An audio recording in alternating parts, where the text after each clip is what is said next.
Well, hey, everybody. It's not Sunday night, but we decided to do a show anyways. How you doing, everybody, on this fine Wednesday night after a Inter Miami victory? I am your host, Peter Brown, and we're doing a post-game show. But as always, I don't do this by myself, but Ed is busy, so we pick up, maybe you could say the next best thing, or maybe he is just the better thing. Marco is joining us tonight. How you doing, Marco? For sure, man. We'll do better than Ed. You know that. Yeah, that's it. That's it. Who needs Ed? Deliver some packages. True. Make sure I get my packages on time. I got a Ryobi thing coming in from FedEx. Deliver that, Ed.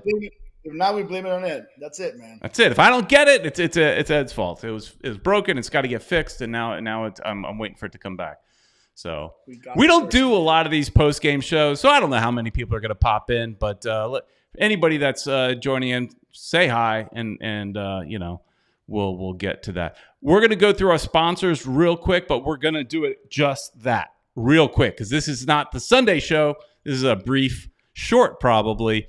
Wednesday night show. But first, let's say thank you to Caneswear. If you want to get any of that Miami gear, go to Caneswear, located Davie, Florida, off University Drive, just south 595. Best prices in town for all your Inter Miami gear. You want to buy a house? Well, talk to Mia Rodrigues. She's also the host of a show here. I'm trying to get rid of this image. There you go. Call her at 754-269-6923. She speaks 3 languages. And it's not working. There we go. If you want to build a house, call Hands On Builder. Hands On Builders, hobforyou.com. They will build your custom dream. They're your custom home builder. They build dreams to reality. So lots of good stuff there. And as always, the phone line, if you want to join in and just go woohoo, the phone line is open at 786-474-4435. I better open up my phone line application here because I was not prepared. Or not. It'll be open in just a second, but it's So in the meantime, what are your thoughts, Pete, on the game? Well, we won, and so I'm happy about that. You think finally the 5-3-2 is working with this game? Because we lost last game with the same formation. There we go. I'm ready to go. No, I don't think. So I was before the game. We started doing bringing back the local news, and before the game, I was writing my script and things like that. And the way I like to do the news is I like to throw in a little blurb first and then kind of go through the intro and all that. And my blurb was, it's Tata's fault. And because it was blaming Tata for the formation that he's been going with in Nashville. And then when we played this weekend, and then I was afraid, for tonight, because of the way it has looked. So, no, I am not a fan of this 3-man back. I know they call it a 5, but it's really a 3 because you only see 3 back. It is. I mean, I personally like this formation myself, but, I don't think it works for Inter Miami. I think we need a better CB, a better defender, the last defender or whatever, to play in this type of formation, and we don't have that. I don't trust Christoph at all. Even in this game, I know we won, but let me tell you something. I think we won because Messi did his thing at the first half. He was playing the whole first half with the whole, the team on his shoulder, I can say, or call it like that, The SWAT is activated, and most of the players in the midfield playing good. But in the defense, again, I saw Christoph doing a lot of little mistakes here and there.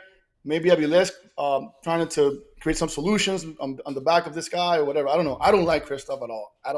But Christoph did, if I remember correctly, I think it was him that made this split save. He just kind of got his foot on the end of it. Christoph, I think, okay, and then there was another time where he was hauling butt back, and I was like, hold on, this old man can run once in a while because he picked up some speed. It surprised me. But you saw he left early the game. He got because he used it all up. He killed it right there. It's done. But, so everybody in the chat, join in the chat, and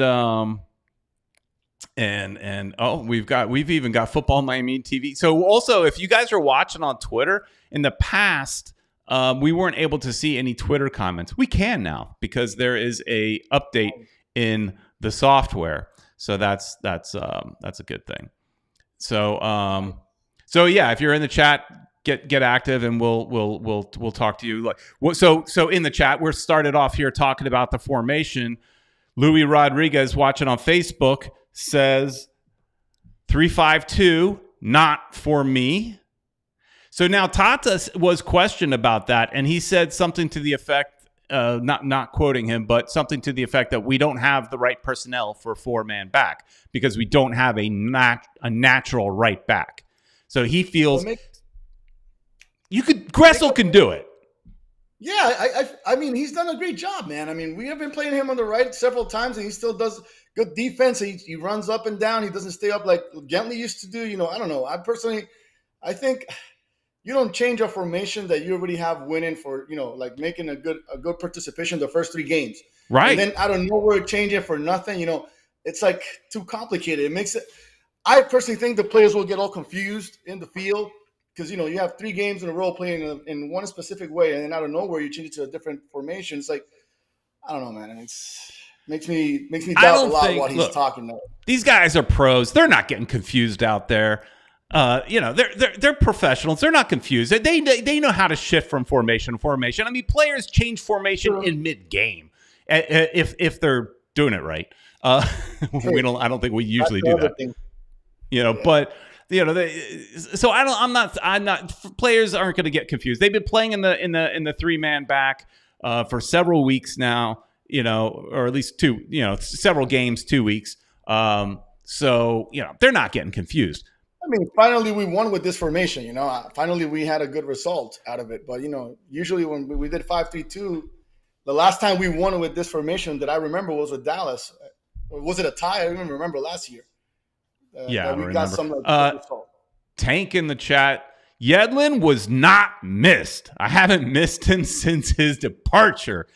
Harsh criticism there from Tank. I can tell you I'm with Tank.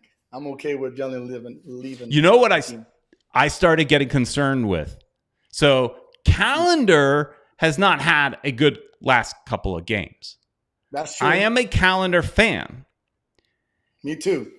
And you know who Calendar is a fan of? Who? DeAndre Yedlin. Those two became like brothers. If you watched the Apple TV Miami FC, Messi comes to Miami FC, Inter Miami. This is me writing my script for news, going between teams. Now I'm going to get them all mixed up. Anyways, it shows the players like, going to each other's houses, Calendar just being like part of the family. And then instantly Yedlin's gone, Calendar starts sucking. So I started getting concerned, like, is there a mental thing? Like, is he missing his BBFS? I don't know what the BB is. I know what BFF is. What's a BBFS? Yeah. That's a weird one. I don't know. Maybe it's dirty. I don't know. Dang, please clarify. But anyways, I think regardless of whether we like the formation or not, they're going with it. And tonight was their best outing with that formation. And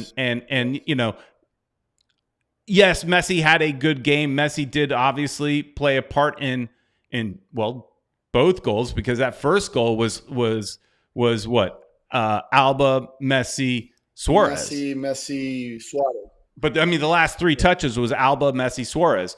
And so, he got I think he would have been credited with an assist on the first goal, and then scores a second goal. So yeah, clearly he did well. But you said, we may not have gotten the same result without Messi, right? But I mean, last game there was right. I know the last game's bad. Yeah, I know. I was there.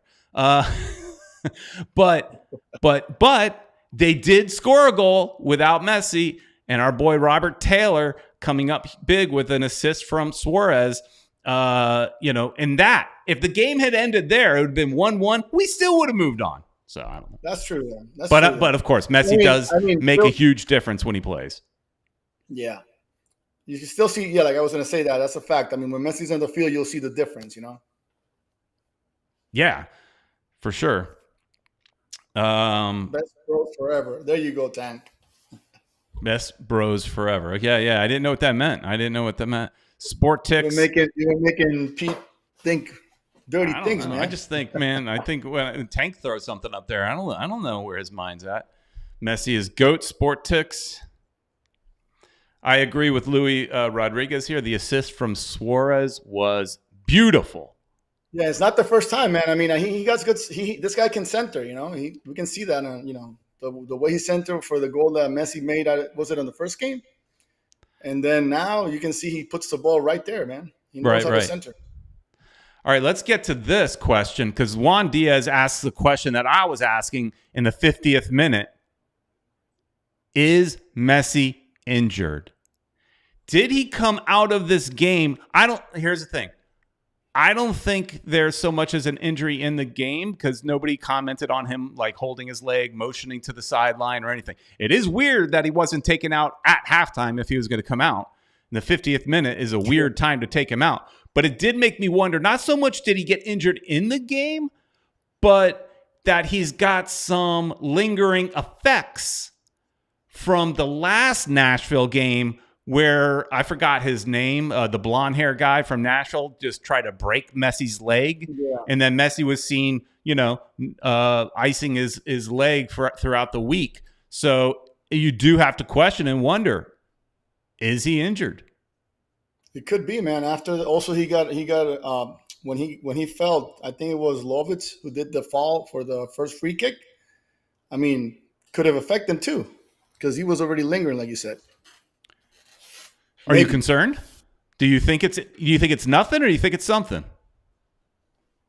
I mean, it was really tough the image of the foul of the last game with Nashville, right? And he didn't play against Montreal, so that means he has something there. I wouldn't take the Montreal no play into consideration. I think he was going to be rested regardless. But you know why I think? Because Messi he's not the typical player that will sit down and wait. He's the guy that wants to be in every single game. So at least if he was on bench, I will be like, okay, I personally think it might be that he was feeling something wrong going there. And then they just try to save, maybe he was getting better and, but just to precautious, wait him on the side, just rest on this one. And then tonight, when he got that foul, maybe he got retouch or something, like you said, maybe, who knows? The problem is that they don't report this stuff, I don't know. No. They're going to keep it quiet. They have gotten better at putting that stuff up on the website now, but it's still, they try to hold on to that information as much as possible. Is it because they don't sell tickets or what do you think, man? Well, I was going to say, who's on Messi watch more than us? DC United, because they're going to be in DC United on Saturday.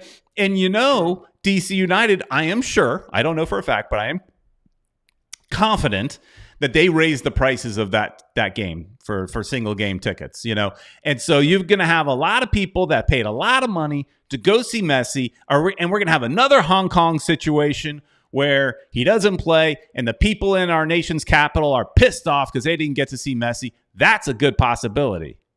Well, we have a rally building up then. Another one? Let's not storm the Capitol for Messi. Yeah. So I agree with Kevin Gonzalez. Champions Cup is the priority now. It was a priority before, Kevin. Yeah. I say rest Messi, confident they would hold the 2-goal lead and keep him healthy for the next MLS game. See, that part I disagree. I also think if he wanted to strictly rest Messi in the second half, should have taken him out of the second half so that way you had all your full substitution breaks, and you just never know. They didn't need all of them, but you never know. And so True. It's an interesting thing to burn a substitution break in the 50th minute when if you were planning on pulling him out anyways. And so that and then also I would not put him in on DC United game. I'm sorry. MLS is important, but even if we dig ourselves in a hole and lose a few games, you could dig yourself out. There's plenty of games. It's a long league. You still have a lot of games to play and a lot of home local games, which are the ones that we have to win the most. And I agree with you on that totally. But it's kind of weird that he went out the 50th minute. When you can just sit him down in the halftime, that's it. Instead of working all. Yeah, it was just an odd timing. I think. I mean, at the end of the day, it didn't matter, but it was an odd time. Tank says he pulled something, his glute or upper hamstring, in the beginning of the Nashville game last week. So I don't know, but Tank's brother knows stuff usually. So Tank's a good source. Our very own Ed Serrano says he's glad Messi is resting. Ed, please deliver those packages. Look, my Ryobi power thing, it's got several attachments that go on it. It burned up. I had to send it back to Ryobi. It's now, they had to fix it under warranty. It's coming back. It should be, I need it here before the weekend. I have to be busy in the yard on the weekend. I got a lot of work to do. I need that. He's making some comments here. You know what I mean? He should be working, not come. I know. What are you doing on your phone? Get to work. If you have that much time, get in here and be on this show. Join three. Put 3 up. We'll put 3 up. So next game is between, what is it? It's Monterrey and Cincinnati. Monterrey and Cincinnati are playing tomorrow. I think that game is in Monterrey, if I'm not wrong. Yeah, it is Monterrey, and Monterrey is winning 1-0. So, they're pretty much on the other side, I think. Yeah. It's going to be hard to lose. I didn't see all the scores. I mean, I could look it up, but the last couple games, I watched the Philadelphia game last night. And that was like 6-0 or 5-0, something like that. I'm looking it up here. 6-0 against Pachuca in Mexico. Tigres versus Orlando in Mexico. Tigres wins 4-2. So Orlando put up a better fight. I wasn't expecting Philly to lose 6-0, man. I mean, Philly is generally one of our strongest teams in these kind of tournaments. Yeah. They have a fairly low Ed, everything has been delivered. All right. But they have one of the lower payrolls, but they do a really good job of bringing up people from the academy. They've got a great coach. And so they generally do it. That was embarrassing, 6-0. I did watch that game, and I watched a little bit of the Orlando game before I fell asleep because I can't stay up that late. I'm old. But point being, MLS teams historically, and then in the last couple days, don't do well in Mexico. And so that would lead you to kind of think that we are likely to play Monterrey in the next round. That is for sure. We're looking into that. So got to get ready for that. Monterrey is a tough team. Yeah, and the quarterfinals, I'm pretty sure, are the same setup as these the round of 16 here, in that there's a home and away. I'm pretty sure it's home and away until you get to the final. Yeah, I think the final is only a 1-game thing. Right. That's what I read. Well, I'm scanning through the CONCACAF website, and so yes, the final game is definitely a one-off. And just looking at the blocks, they have like blocks saying to be determined. And just looking at the number of blocks, it looks like it's a home and away scenario. So Messi and company are going to have to win at home for sure, and then potentially try to scrape out something in Mexico. Don't know which way that's going to go. Is it are we in Mexico first, or are we at home first? I don't know any of that information. No, me neither, man. I'm lost with that part. But I hope. I mean, I'm the one that likes to end at home, to be honest with you. Okay. Yeah, because you know what you have to do in front of your home crowd. Yeah. I mean, you try to fight it as much as you can when you go away if it starts there. If you get a tie, that's like a win. If you try to, you try to defend as much as you can, and then when you go home, like you said, you already know what the result is, so you already know what you're going to play. I don't know. I prefer that, but let's see what happens, man. I mean, it's a tough one. Monterrey is a good team. Pachuca 6-0 against Philly, that shows you how they are and what level they are, because Pachuca's a tough team this year. They have a lot of new players. I think they had actually the new coach that was champion last year, and they hired him. If I'm not wrong, I might be wrong. So all right. Yeah. Kevin confirming 2-leg series through the semis. Oh, through the semis. Through the semis. Tank thought today would be we would score 6. The way it started. But let's say, in the second half, Nashville had so many opportunities. Yep. And should have, probably scored a couple of those. And it would have been a completely different story. Right? Yeah, I think there was like 2 posts. The 2 that hit on the post, if I'm not wrong. That I remember. At least one, in the upper right corner. I know that. I'm not sure if it was if there was another one as well. I don't recall. But yeah, we started the first half playing really strong and really quick, really fast, and then the second half they kind of like lowered the revolution. Like they started doing more defense than offense. But we got Suarez that came with that center, and like you said, our homeboy Taylor. And Suarez got a lot of love here in the chat as well. I saw one person commenting that he was just in the right place at the right time. Well, Suarez has been playing more consistent, man. He has been playing more. I take back. I don't take back. I was aware. I was really worried before because of everything that he was going through, But he has been showing us wrong. He's been doing his game. He's been doing his things. He's been scoring almost in every single game. So that shows you a lot, Yeah, he's definitely on the roll now. He's looking like that version, that Gremio version. Yeah. I definitely was one of the people, and still am, concerned about his, if he can, last an MLS season. I do, I'm still concerned about that. But as of right now, he's delivering, and Ed saying this is a Inter Miami must win this tournament, and I think that's part of the reason why they must win this tournament is because these old guys. And somebody on Facebook got mad at me for calling them old guys this past week, which is funny.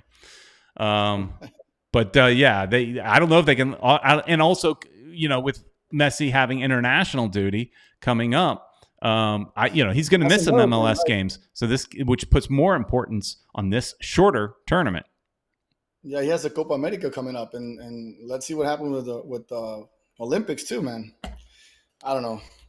Let's see. So gamer next door, Redondo is very good. How would you rate Redondo in this game? I heard some people I thought he looked good in the last game, but some people are saying he gave the ball away too much. I didn't really have a problem with him in the past game, but in this game, what are your thoughts? Last game and this game, I see him solid. He's been playing his position. That's what he's doing. He's recovering the ball. I like that. I've been seeing him. Last game we lost. But his function, his way of playing is good on the defense and also trying to come out with the ball. Maybe, sometimes during the game you might lose one or twice the ball, but it doesn't mean that you're playing bad. It's part of the game. You're also going to have defense on the other side as well. And in this game, I saw him running up, moving a little more forward, coming down to defense.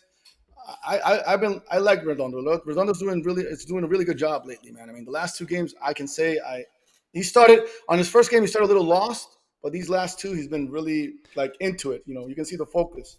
And being lost makes sense in the fact that he was with the team for a few days and they threw him into action. It's gonna take a couple of weeks to learn your teammates and learn and all that stuff. I like him. I think he looks good out there. He's not. Sometimes our midfield our players just want to pass it back.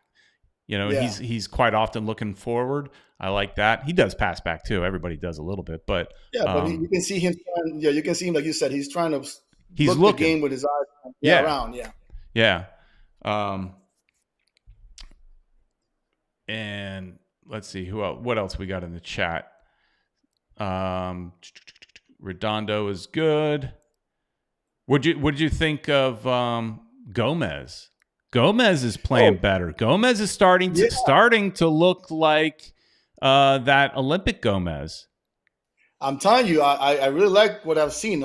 He's been playing more of the ball. He's been doing his job, trying to play with the big guys, giving the passing. I remember Redondo last year being anxious, trying to make himself the games, the plays, or whatever. Yeah. Now you can see him looking around to his teammates, trying to play the ball, trying to look where to stand, where to work around with the other guys. Yeah, he's been doing really good. Like you said, he's been like the Olympic Gomez that we want to see in the team. So yeah, I was not happy when he was in the lineup for the most part.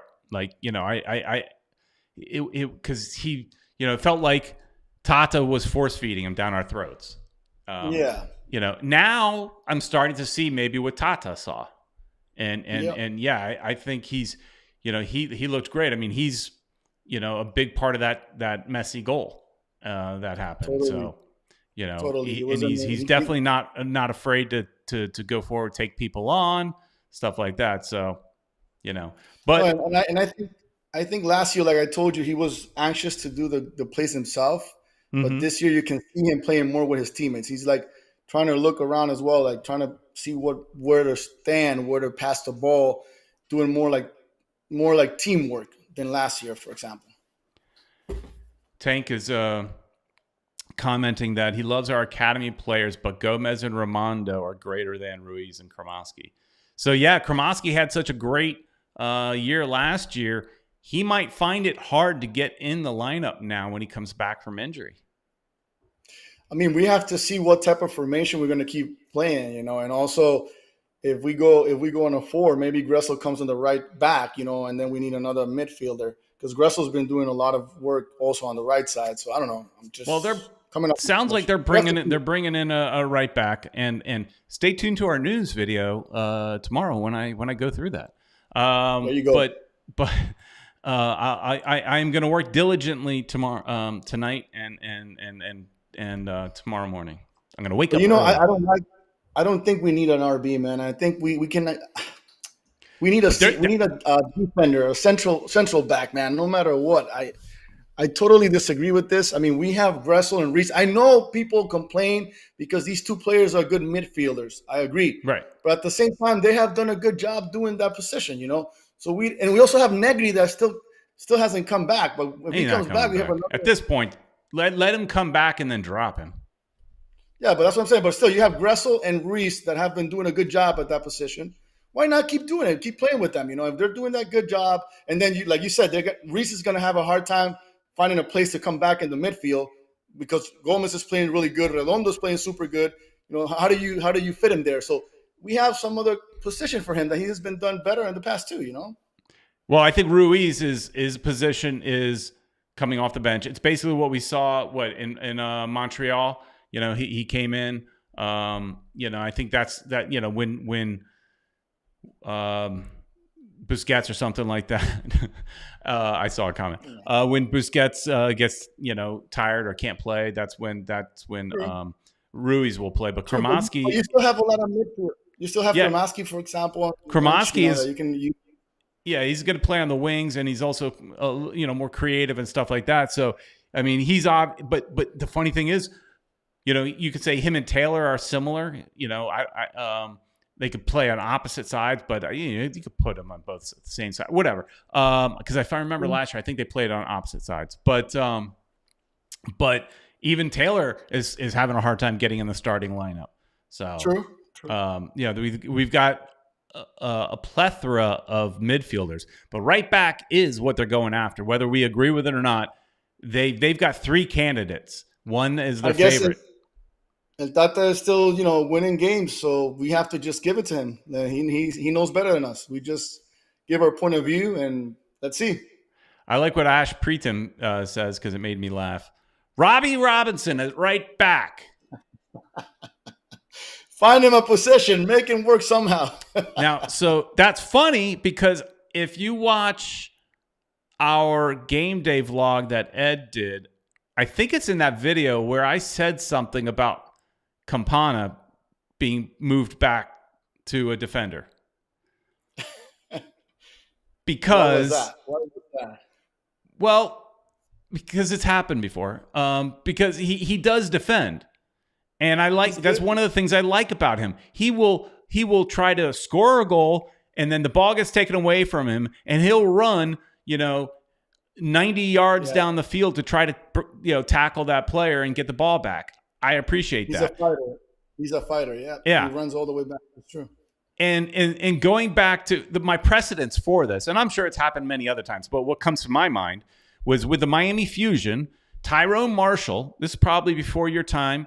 You probably don't remember this stuff, but Tyrone Marshall came into the Miami Fusion as a forward. They put him in there a couple times, didn't quite look that great.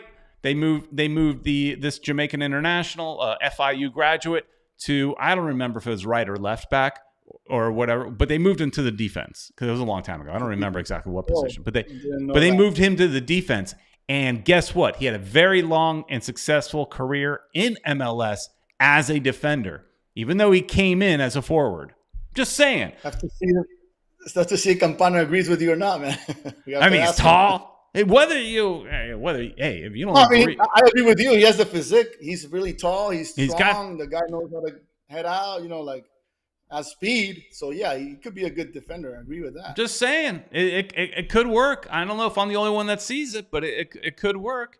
I agree with Tank, though, however. I'm somewhat saying it was a legit thing, but somewhat in jest. But maybe. But I agree with what Tank is saying here because I also said this. Campana would be starting number 9 designated player in almost every other MLS club team. Yes. When I was during the last game, because shocker, I talk a lot during these games. Shocker to no one. I think I was talking to Julio about it and just saying that Campana would be like Carranza. So Carranza couldn't quite find a spot with Inter Miami because he was injured too much, and it just didn't work out. Goes to Philadelphia. He's their main man. He's their best goal scorer. I think Campana would be in the same situation. You send him to someplace like Colorado or something like that, and he's going to tear it up. I agree with you on that. I actually thought it. I mean, if it wasn't for Suarez, I thought this was going to be his year. And Inter Miami being next to Messi and all that. That was the big expectation. But, Suarez came, so it is what it is. And I do see him leaving if this keeps going like this. You know what I mean? Because he's young and he really wants to play. You can see his anxiety and all that. Also, he is people forget this. Campana is a DP for Inter Miami. He is a young DP, so we have 3 designated player spots. You can use one of those as a young designated player spot, which is a smaller cap hit. And by having the young designated player spot, it unlocked the 3 U22s that we signed. Now, it's been announced via The Athletic that the board of governors, the owners, are going to vote on removing that. So what that means is no matter what your combination of designated players, you will have those 3 U22 initiative players unlocked. So some teams are only using 1 because they don't have a young DP. We're one of the few teams that's got all 3 unlocked. So, having said all that, if you don't need a young DP anymore, Campana is not delivering as a designated player currently. As much as I love him, he is not delivering as a designated player. He's still on this team, in my opinion, because of potential, hope, and unlocking those 3 DPs. Next year, or in the summer, this may get passed in the summer. This could get passed this year. It could take an effect this year. I mean, by some sources from Ecuador, there's a lot of talking with Brazil and Netherlands, just so you know, Pete. Well, and that makes perfect sense. We sell him to some other team, and then we now have, as long as we have cap room, because again, a full DP is over 600,000, 635,000, something like that cap hit, and a young DP, if I remember correctly, is like a 200,000 cap hit. So it's definitely a smaller cap hit. But if we have cap space for another DP, you sell Campana and you bring in another DP. Another DP. That's true. A full designated player with, not necessarily a young player that's potentially a project. Yeah, who knows? Maybe Neymar, man. Not maybe. Not this year.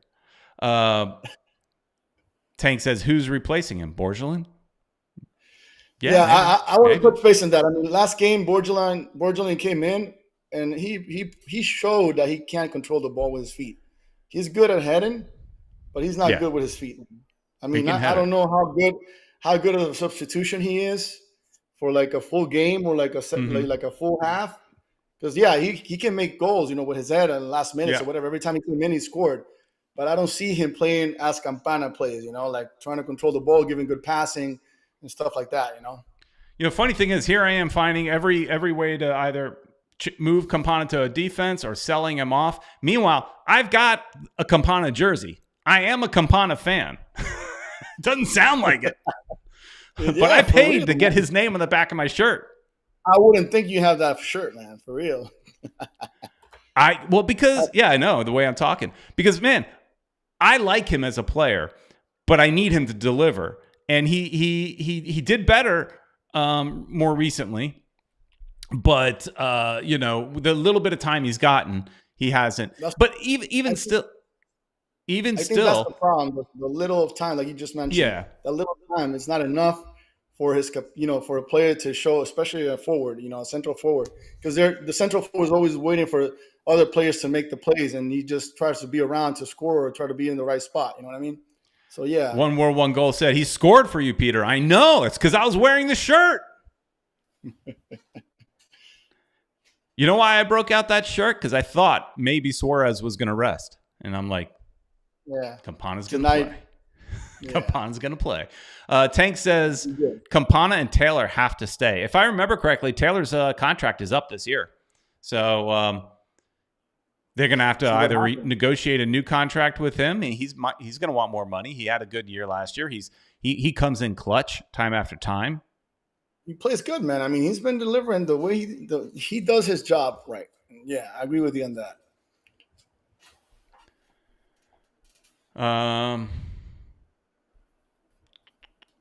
I don't know what this means. No hospital man, please. What does that mean? I don't get it. I guess it's Robbie Robinson, maybe. I don't know. Oh, okay. Yeah, Robbie Robinson. Jay Vasquez, speaking of Robbie Robinson, says Robbie Robinson is listed as under evaluation for the past 3 weeks, whatever that means. It means he's fragile. And you know what under evaluation means? They bring him into a room and they breathe on him. And if he gets a bruise or he breaks a bone or hurts himself by somebody breathing on him, he's back on the list. He is that sensitive. You just breathe on him and he breaks. He's the real glass man then. That's a good nickname that he got then. I gave him that name. Good. Michael Donnelly is commenting on, I did see a lot of empty seats. Am I correct? So I heard the announcer say it was 18,000 seats. I think it's 18,000 sold, meaning a lot of people had them up on Ticketmaster, StubHub, whatever you're using to sell them, and did not sell the inflated price. I looked at that inflated price. You guys noticed Marco and I were not at the game because did not feel like paying those inflated prices. I pay enough for my season tickets. I didn't feel like, paying $150 and $150 to sit in a corner, bad seat, The supporters and the backside all the way up. Yep. So I totally agree. The prices were insane. They're not worth, it's worth to see Messi. It's not that, but it's like to pay that much money for a game, and then let's say they lose, it will be, you always have that probability. If they lose, the whole situation of getting out, all the traffic and all this stuff going on is like. See, I don't take any of that into account. Once I'm there, once I've paid it, win, lose or draw, traffic, no traffic, I'm happy. I enjoyed, because at the end of the day, I always say, some people get mad when they lose and things like that.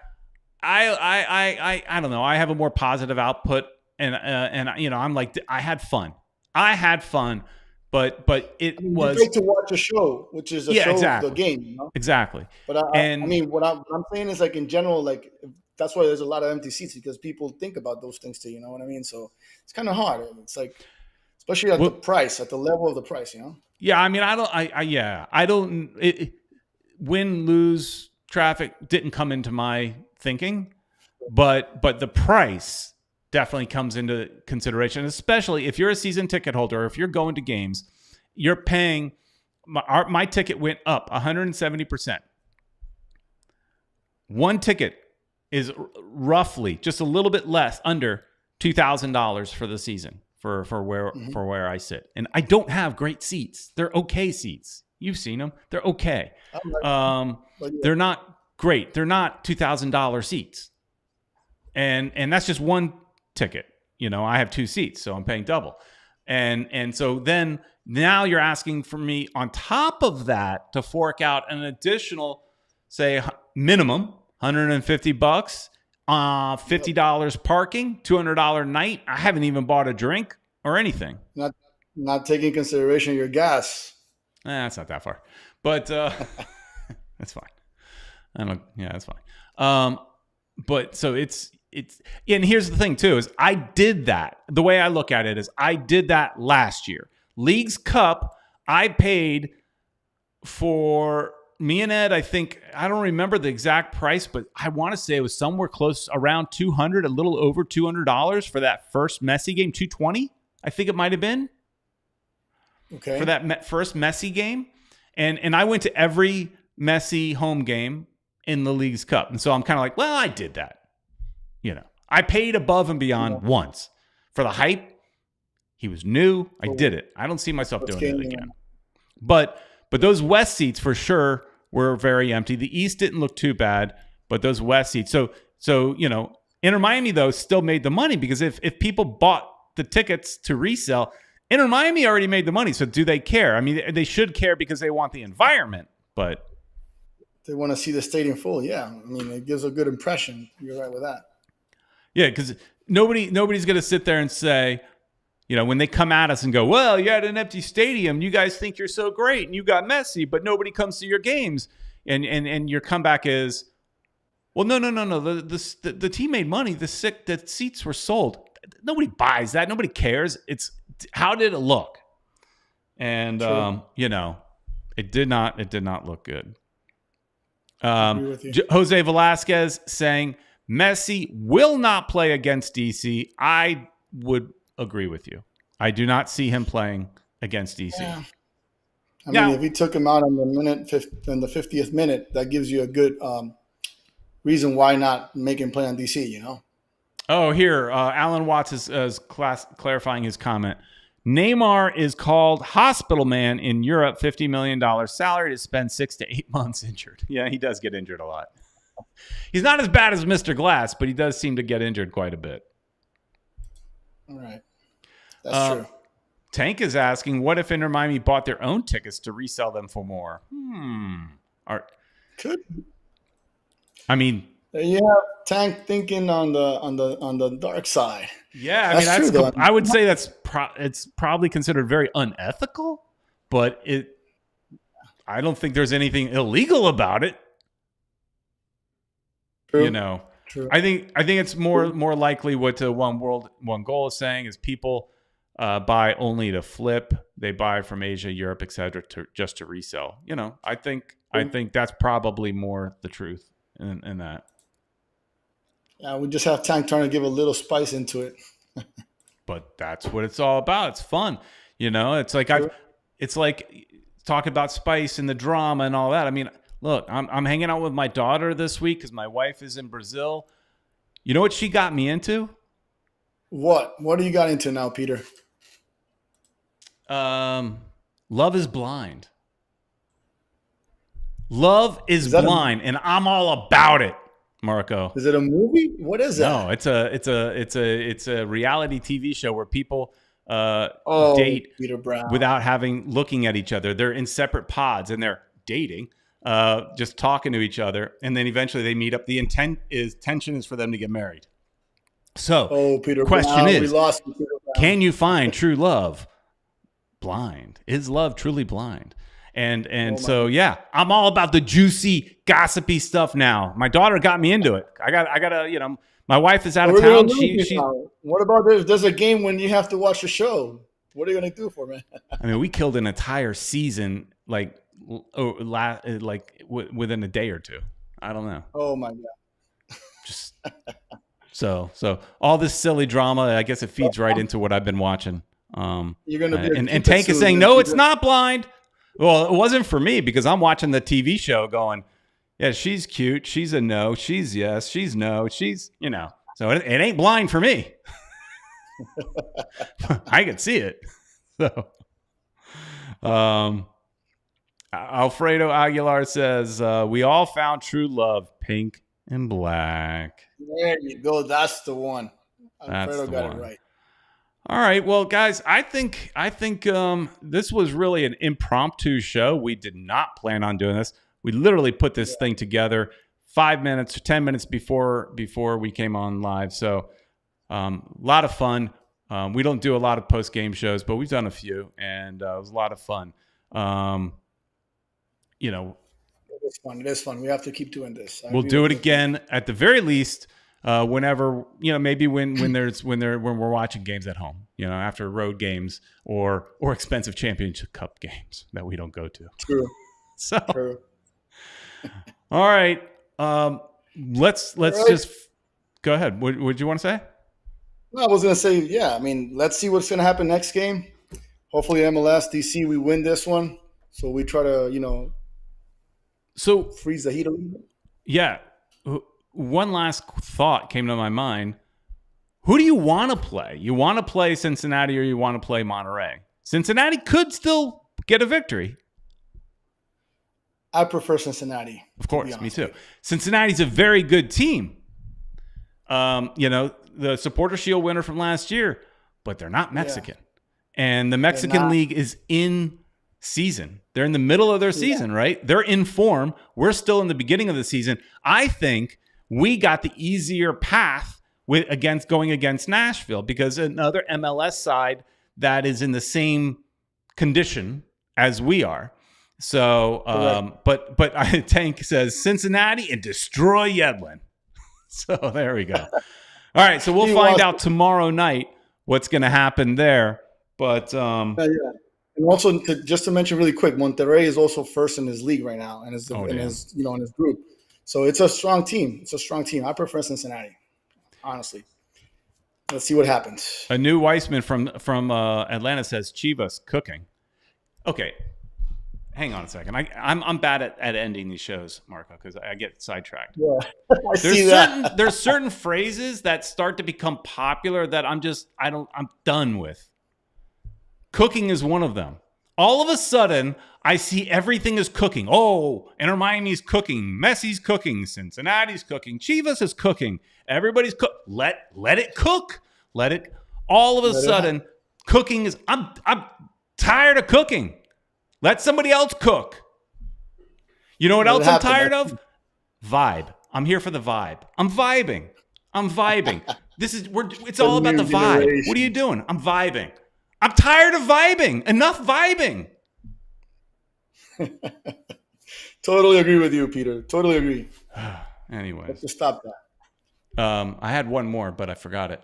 The one the women say. My wife says a lot. I can't. Nothing. She can't. That's saying every woman is like, I can't.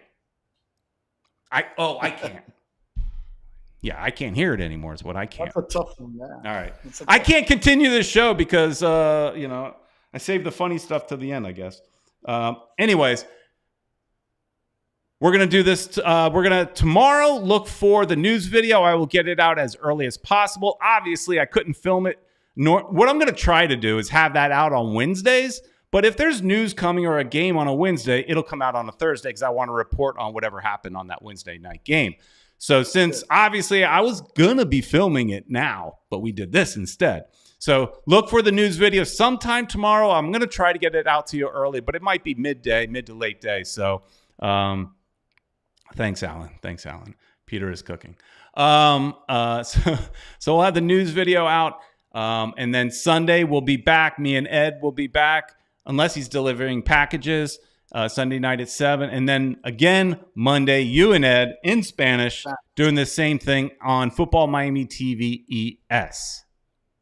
You got it right. All right, everybody. Thanks so much for watching. Please like, share, and subscribe. And thanks for hanging out, Marco. Take care, man.